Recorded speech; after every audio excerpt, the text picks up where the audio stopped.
Hello, students, and welcome to the lesson. I hope you are all ready to learn. In today's lesson, we will be learning about fairy tales. Our first fairy tale will be Jack and the Beanstalk.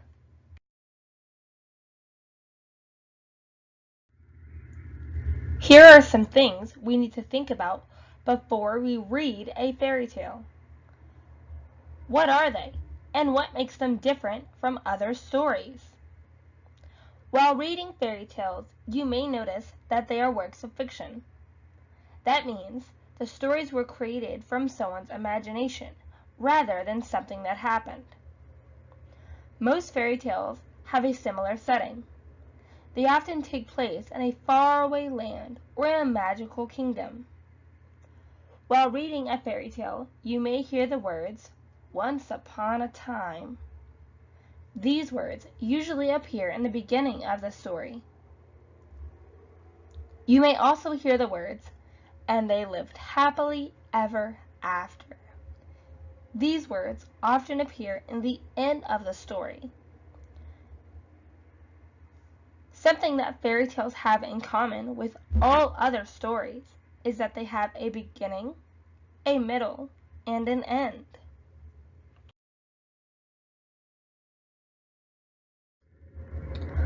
While we are learning about fairy tales, they will be presented in a number of different ways. Fairy tales may be read in a storybook, like the ones we have in our classroom. They may also be passed down from our relatives or elder generations. And finally, they can also be heard from video or audio recordings, like the one you will see in this podcast. Most fairy tales are more than just a story. They often offer a lesson to be learned. Some of these lessons may include learning to be respectful, learning to be safe in different situations, learning not to lie, or generally learning to be nice.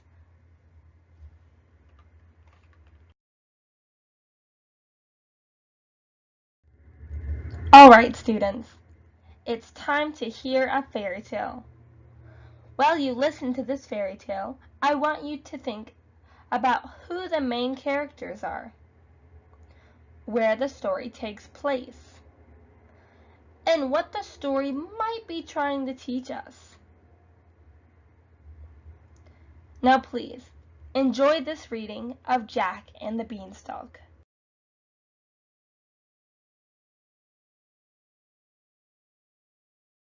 Jack and the Beanstalk. Once upon a time, there was a boy named Jack who lived with his poor widowed mother. They had sold almost everything they owned to buy food. When their last cow stopped giving milk, Jack's mother sent him to town to sell it. On the way to town, Jack met a strange fellow who told him stories of magic beans. "Where can I buy some of these magic beans for my mother?" asked Jack. "I have the last 5 magic beans, and I will sell them to you because you are a good boy." The strange man smiled at Jack. "Well, I have nothing but our old cow, and we need the money I would get by selling her for food." The man replied, "Trust me, my boy. These beans will bring you food and fortune, and your mother will be proud." Jack hesitated, but finally traded the cow for the beans. When Jack returned home, his mother was furious and threw the beans out of the kitchen window crying. Jack went to bed that night, sad and hungry. He woke the next morning to find a huge beanstalk growing in the garden. "The beans really are magic," he cried. Jack saw that the stalk reached the clouds. He remembered stories about the clouds containing gold and started climbing the stalk to see what he could find. He climbed and climbed. When he got to the top, he saw a huge castle and headed for it. The door was so big that Jack could crawl beneath it. Once inside, he saw a giant man eating his dinner. When the giant was finished, he called his servant to bring him his bag of gold coins. While counting his money, the giant became drowsy and fell asleep. Jack crept up to the giant and stole his bag of gold. He struggled down the beanstalk with his money, and when he got to the bottom, he called for his mother. Jack's mother was very happy because this money was the same money that the giant had stolen from Jack's father many years ago. But she was also afraid. She knew how dangerous the giant was and made Jack promise he would never go back. Well, Jack did promise. After a while, the money began to run out. Jack began to wonder if he would find anything else in the castle. Once again, Jack decided he would go back up the beanstalk and back to the castle. Once again, he reached the castle and climbed under the castle door. And once again, he found the giant eating dinner at his table. When he was finished this time, however, the giant called for his magic hen. Jack was amazed when he saw the hen lay an egg of pure gold.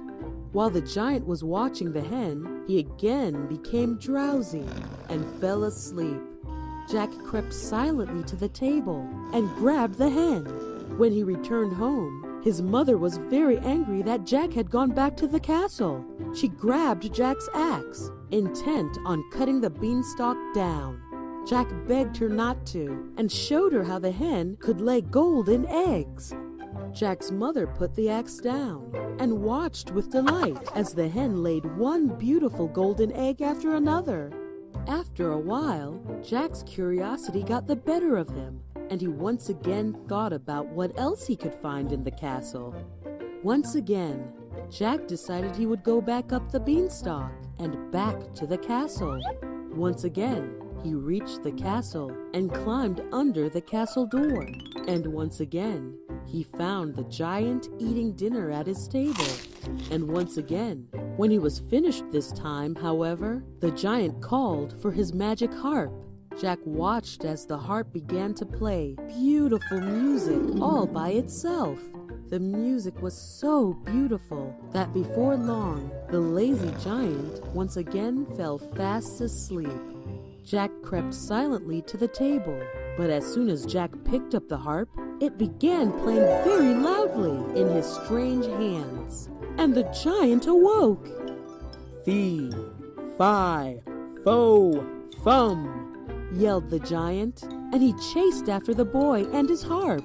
Jack raced to the beanstalk and slid down. He could feel the stalk shake as the giant began climbing down. Luckily, his axe was nearby, and he began chopping down the beanstalk.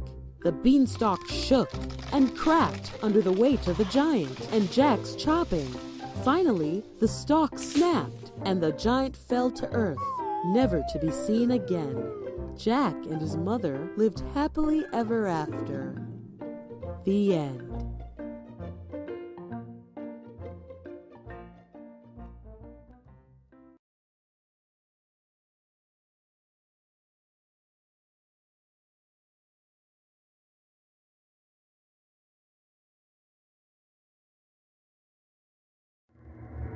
Now that you've heard the story of Jack and the Beanstalk, it's time to ask some questions. While you answer these questions, I want you to hold on to your answers because we will be bringing it up again in tomorrow's discussion. The first question is, who is the main character? This is one of the questions that was asked before the start of the story. Who is the villain? Where did the story take place? This was another question that was asked at the beginning of the story. Were there any magical elements? If so, what were they? Were there any mythical creatures? If so, who were they? And finally, did the story have any lesson to teach us? If so, what was it? Please remember your answers to these questions so we can talk about them tomorrow.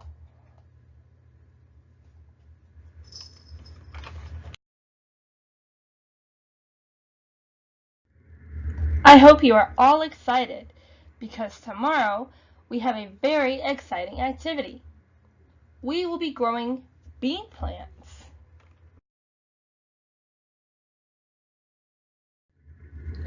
Tomorrow in class, while we are planting our beans, we will be learning more about fairy tales. Along with learning about fairy tales and discussing the story, we will be learning about parts of plants, specifically bean plants.